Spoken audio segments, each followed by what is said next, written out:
Excise സംഘം നടത്തിയ പ്രത്യേക പരിശോധനയിൽ കറുകുറ്റി റെയിൽവേ സ്റ്റേഷൻ പരിസരത്തുനിന്ന് 110 കിലോയോളം കഞ്ചാവുമായി 4 ഒഡീഷ സ്വദേശികൾ പിടിയിലായി.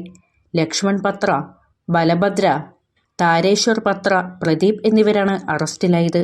അന്താരാഷ്ട്ര വിപണിയിൽ 30 കോടിയിലധികം രൂപ വിലമതിക്കുന്ന കഞ്ചാവാണ് ഇവരിൽ നിന്ന് പിടികൂടിയതെന്ന് എക്സൈസ് അധികൃതർ വ്യക്തമാക്കി.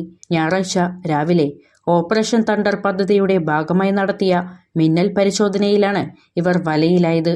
ഒഡീഷയിൽ നിന്നും പാലക്കാട് എത്തിയ സംഘം അവിടെ നിന്ന് പാസഞ്ചർ ട്രെയിൻ മാർഗമാണ് കറുകുറ്റിയിലെത്തിയത്. ബാഗുകളിൽ പ്രത്യേകം കവർ ചെയ്ത നിലയിലായിരുന്നു കഞ്ചാവ് സൂക്ഷിച്ചിരുന്നത്.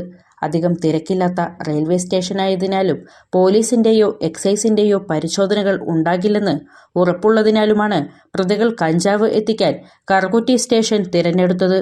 എന്നാൽ രഹസ്യ വിവരത്തെ തുടർന്ന് എക്സൈസ് സംഘം നടത്തിയ കൃത്യമായ ഇടപെടലിൽ പ്രതികൾ കുടുങ്ങുകയായിരുന്നു.